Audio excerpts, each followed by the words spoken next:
بسلام زخبركم من استفتكم انت خاتاتلتنا أبززلكم وسلام انت عنان انداتمننا حتى تنتنان تتبيتاتن كال أي مدرخ زور فرنسا كلتشحن إسران حموشن مالت نايت صباح إلا تشديش تحملك كلتشحن إسران حموشن حفشاوي وطئيتن تنتانون كنغربالكمنا سناي مكتتال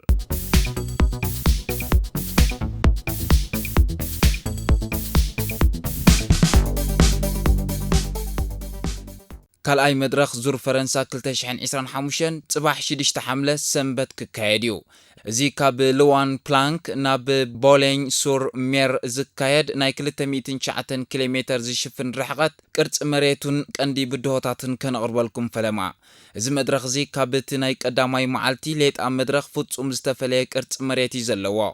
እቲ መብዛሕትኡ ናይ 209 ኪሎሜትር መስመር ኣብ ጸፊሕ ወይ ሌጥ ኣብ መሬት ዝካየድ እኳ እንተኾነ እቲ ወሳኒ ምትልላኽ ዝረኣየ ውድድር ኣብ መወዳእታ 45 ኪሎሜትር እዩ ክጅመር እቲ መንገዲ ናብ ገማግም ባሕሪ ማለት ኮተ ዲ ኦፔል ገጹ ኣብ ምጥዋይ ክበጽሕ እንከሎ ንፋስ ሓደ ካብቶም ቀንዲ ረቋሒ ብድሆታት ናይ መድረኽ ክኸውን ከም ዝኽእል ቻነልና ወከሰቶም ኣብ ቅርጽ መሬትን ስነፍልጠታዊ ግምታቶም ዝሃቡ ኣባላት ናይዚ ቻነልን ተንተንት ናይ ዝዓውደን ገሊጾም ኣለው እቲ ውድድር ኣብ ከተማ ቦሎኝ ሶር ሜር ክዛዝም እንከሎ ብናይ ሓጺር ግን ሰንጣቂ ዓቐበታት ዝተመልአ እዩ እቲ ንተቐዳደምቲ ብፍላይ ድማ ኣብዚ መድረኽ ዓወት ዘገድሶም ተቐዳደምቲ እቲ በዳሂ ዝኾነ ክፋል ኣብ መወዳእታ 10 ኪሎሜትር ዝርከብ እዩ ኣብዚ መድረኽ እዚ ዘለው ተረርቲ ዓቐበታት እንተዳሪእናዮም ኮተ ዲ ሃት ፒቾት ዝተባሃለ ኣብ 1 ኪሎሜትር ርሕቀት ዘለዎ 10 ሚእታዊ ድማ ግራዲያንስ ወይ ድማ ምንቅዕራር ዘለዎ እዩ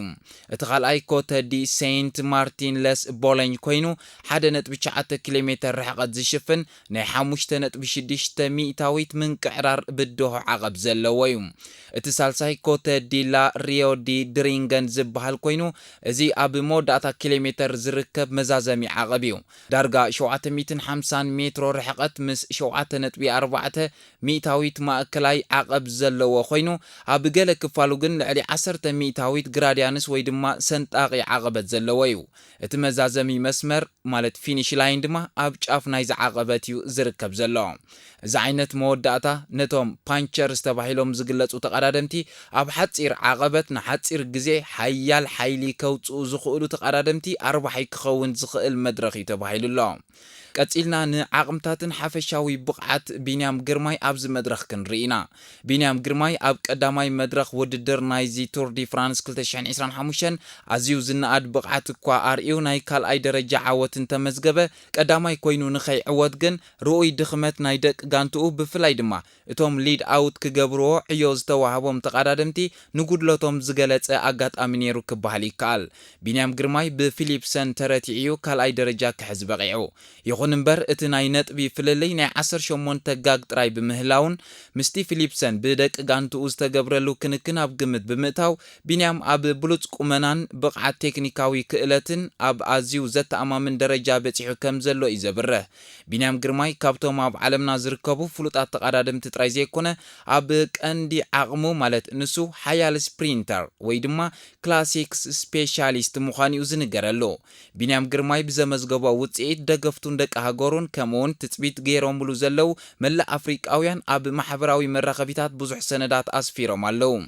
ፍሉይ ባህሪ ተቐዳዳማይ ቢንያም ግርማይ ክንገልጽ ካብቶም ጽሩያት ስፕሪንተራት ማለት ፒር ስፕሪንተርስ ከም በዓል ያስፐር ፊሊፕሰን ዘፍልዮ ነገር እንተዳሎ ቢንያም ሓጸርቲ ዓቐብን ከበድቲ መድረኻትን ተጻዊሩ ኣብ መወዳእታ ስፕሪንት ናይ ምግባር ዓቕሚ ምህላው እዩ ዓወቱ ኣብ ጀንት ወቨልገም 2022 ከምኡውን ኣብ ዙር ኢጣልያ 2022 ከምኡውን ኣብ ዝሓለፈ ዓመት ናይ ዝቱር ማለት ኣብ ሻምናይ መድረኽ ዝተጓናጸፉ ዓወት ኣብቲ ድሕሪ ከቢድ መድረኽ ዝተኻየደ ስፕሪንት ነዚ ዘመስክር እዩ ድኹም ሸነኹን ተዳኣ ተዓዚብና ድማ ኣብ ኣዝዩ ሰንጣቕን ንውሕ ዝበሉ ዓቐባትን ንኣብነት ልዕሊ 1 ኪሎሜትር ምስ ተወሳኺ 8 ሚእታዊት ምንቅዕራር ዘለዎ ዓቐበት ምስቶም ጽሩያት ፓንቸራት ተባሂሎም ዝግለጹ ከም በዓል ፖጋቻ ቪንገጋርድ ወይ ምስቶም ጽሩያት ዴብቲ ወይ ድማ ክላይምበርስ በዚ ሒዝዎ ዘሎ ብቕዓት ክወዳደር ይኽእል እዩ ኢልካ ክትዛረብ ኣፍካ ዘምልእ ኣይኮነን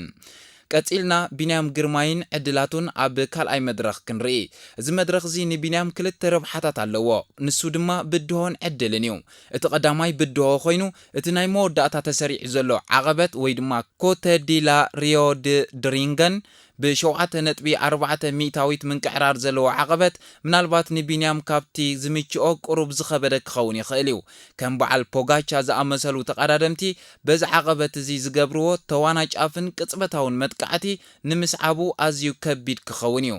እቲ ካልኣይ ዕድል እዩ እቲ ዕድል ድማ እቲ ውድድር ከምቲ ዝተሓስበ እንተዘይኮይኑ ማለት እቶም ነዚ መድረኽ ንምዕዋት ብቕዓት ዘለዎም ተቐዳደምቲ ንሓድሕዶም እንተደኣ ተሓላሊኾም ወይ ድማ በቲ ክኸድዎ ዝኽእሉ ፍጥነት ኣብቲ ዓቐበት ቁሩብ ዝሓመቑ እንተደኣ ኮይኖም ቢንያም ነቲ ዓቐበት ምስቲ ቀዳማይ ጉጅለ ማለት ካብ 15 ክሳብ 20 ዝሓቁፍ ተቐዳደምቲ ክሰግሮ እንተደኣ ክኢሉ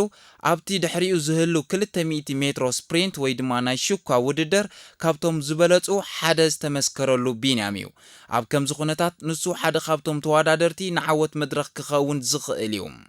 እቲ ዝበለጸ ትጽቢት ንቢንያም ኣብዚ መድረኽ እዚ ኣብ ቀዳሞት 10 ወይ ድማ ቶፕ 10 ክውድእ ምዃኑ ብሕሉፍ ብቕዓቱን ወኒንዎ ዘሎ ተመክሮን ኣብ ዝባኑ ለቢስዎ ዝኣቱ ናይ ክብሪ ማልያን ኣብ ግምት ብምእታው ሞራሉ በሪኹ ኣእምራዊ ኩነታቱ ሓይሉን ኣብ ዝኣትወሉ መድረኽ ብምዃኑ ምስ ቀዳሞት 10 ክወፅእ ዝተረጋገጸ እዩ ክበሃል ይከኣል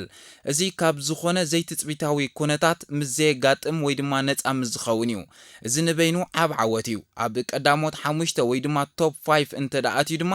ዘደንቕ ብቕዓት ከም ዘርኣየ ጥራይ ዘይኮነ ኣብ ኣኻዕቢትዎ ዘሎ ነጥቢ ንቕድሚት ኣብ ምውንጫፍ ዓብዪ ግደ ክጻወተሉ እዩ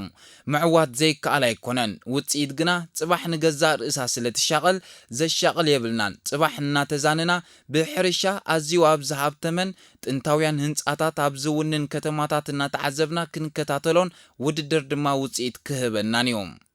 ሓፈሻዊ ትጽቢታት ውዕሎ ውድድር ናይ ካልኣይ መድረኽ እንተደኣ ተዓዚብና ቁጽሪ 1 ለውጢ ኣብ ብጫ ጀርሲ ወይ ድማ ብጫ ማልያ እዩ ኣብዚ ናይ ቀዳማይ መድረኽ ተዓዋቲ ኮይኑ ዘሎ ፊሊፕሰን ነዞም ናይ መወዳእታ ዓቐበታት ክሰግሮም ስለ ዘይክእል ነታ ብጫ ጀርሲ ከረክባ ምዃኑ ዳርጋ ርጉጽ ኮይኑሎ ተዓዋቲ ናይዚ መድረኽ እዚ ሓዳስ ለባሲ ብጫ ጀርሲ ክኸውን ብኣግኡ ድፍር ኢልና ትጽቢታትና ሂብና ኣሎና እቲ ካልኣይ ቀዳማይ ምትህልላኽ ናይ ሓፈሻዊ ተወዳደርቲ ዘለዎ ወይ ድማ ጂሲ ባትል ዝበሃል እዩ እዚ መድረኽ እዚ እቶም ቀንዲ ንሓፈሻዊ ደረጃ ዝወዳደሩ ተቐዳደምቲ ንፈለማ ግዜ ሓይሎም ዝፍተነሉ እዋን እዩ ኣብ መንጎኦም ዝህሉ ናይ ግዜ ፍልልይ ብሰከንድታት ዝቁጸር እኳ እንተኾነ ንሞራልን ንመጻኢ ውድድርን ግን ዓብዪ ትርጉም ክህልዎ እዩ ከም በዓል ፖጋቻ ኤቬኔፖል ቪንገጋርድን ንመድረኽ ክዕወቱ ክደፍ እዮም እቲ ሳልሳይ ናይ መወዳእታ ህውከት እዩ ኣብ መወዳእታ 10 ኪሎ ሜትር ማለት እቲ ውድድር ኣዝዩ ህውከትን ቁልጡፍን ክኸውን ከም ዝኽእል ተንተንቲ ስፖርት ናይዚ ቻነል ርእይቶኦም ሂቦም ኣለው ኩለን ጋንታታት መራሕተን ኣብቲ ናይ መወዳእታ ዓቐበት ኣብ ዝበለጸ ቦታ ከቐምጦኦም ክቃለሰአን እቲ ውሳነ ኣብቲ ናይ መወዳእታ 500 ሜትሮ ናይቲ ዓቐበት ክውሰን ከም ዝኽእል 80 ሚእታዊት ክረጋገጽ ዝኽእል ዝበልናዮ ትጽቢት ናይዞም ተንተንቲ ኣብ ዝዓውዲ ዝኾኑ ኣባላት ናይዚ ቻነል ግምታቶም ሂቦም ኣለው እቲ ካልእ ቀንዲ ተወዳዳርነትን ትንቢታትን እዩ ቀንዲ ተወዳደርቲ ናይዚ መድረኽ እዞም ፓንቸርስ ኢልናዮም ዘለና እዩ ብቁጽሪ 1 ታደጅ ፖጋቻ እዚ ክጥቀስ ዝጸንሐ ዓይነት ቅርጽ መሬት ወኒኑ ዘሎ መድረኽ ንፖጋቻ ኣሰንባዲ ይኮነን ኣብ ዝሓለፉ ዓመታት ኣብ ከምዚ ዓይነት መድረኻት ብተደጋጋሚ ክዕወት ዘይሕስዋ የዒንትና መስከርቲ እየን ንናይ መድረኽ ዓወትን ኣብዚ መድረኽ ንዝተዓወተ ዝወሃብ ቦናስ ሰከንድታትን ክወዳደር እዩ ካልኣይ ማቲው ቫንደር ፖል ተዋሂቦ ዘሎ ዕዮ ንጋንትኡ ክሰርሕ እንተደኣ ዘይኮይኑ ብተፈጥሮኡ ንከምዚ ዓይነት ቅርጽ መሬት ዝውንን ናይ መድረኽ ውድድር ዝተወልደ እዩ ክብሉ ቻነልና ዝተወከሰቶም ሓያላት ተንተንቲ ገሊጾም ኣለው ሓይሉ ኣብ ሓጺር ዓቐበት ኣስጋእቲ ተወዳደርቲ ዘይብሉ እዩ እቲ ካልእ ዋት ቫን ኣርት እዩ ልክዕ ከምቶም ክንጠቕሶም ዝጸናሕና ሓያል ፓንቸር እዩ ኣብ 2022 ኣብ ከምዚ ዝኣመሰለ መድረኽ ኣብ ካሊያስ ዝተባህለ ውድድር ብዘደንቕ ኣገባብ ተዓዊቱ ምንባሩ ናይ ቅድሚ 3 ዓመት ዘይሃስስ ተዘክሮ እዩ ካልእ ሬምኮ ኤቬኔፖል እዚ ቤልጂማዊ ኣስጋኢ ናይ ግዜ ተቐዳዳማይ እውን ሓያል ፓንቸር ኮይኑ ኣብ ዙር ስጳኛ ማለት ቮልታ ስጳኛ ኣብ ከምዚ ዓይነት መድረኻት ተዓዊቱ ነይሩ እዩ እቲ ካልእ ቬንገጋርድ እዩ ኣብ ዓቐበታት ዝቐልጠፈ ኮይኑ ንከምዚ ዓይነት ሰንጣቂ መዛዘም ዘለዎ መድረኻት ብፍላይ ናይ ቱር ዲ ፍራንስ ከምቲ ዘፍቅሮ ዓይነት በርገር ዝዓይነቱ መግቢ ኣዝዩ ከም ዘፍቅሮ ይዛረብ ሓፈሻዊ ትንቢት ብምሃብ ትዕዝብትታትና ክንዛዝም ታደጅ ፖጋቻ ኣብዚ መድረኽ ክዕወት እዩ ኣብቲ ናይ መወዳእታ ዓቐብ ንኹሎም መወዳድርቱ በሊጹ ንመድረኽን ነታ ብጫ ጀርሲ ክወስድ ዝለዓለ ዕድል ተዋሂቦ ካብ ዘሎ ተቐዳዳማ እዩ ዋት ቫን ኣርት ሬምኮ ኤቬኔፖል ከምኡን ቪንገጋርድ ኣብ ቀዳሞት 3 ከኣቱ ትጽቢት ይግበር ዝኸበርኩም ተኸታተልትና ካብ ሎሚ ፈሊምና ወትሩ ናይ ዝቐጽል መድረኽ ትዕዝብትታትን ትጽቢታት ዓወት ተቐዳደምትን ትንታነታትን ናይ ዝስዕብ መድረኻት ከነቕርበልኩም ኢና ንሕጂ ግን ጠጥዖሙ ንምንኤልኩም ሰላም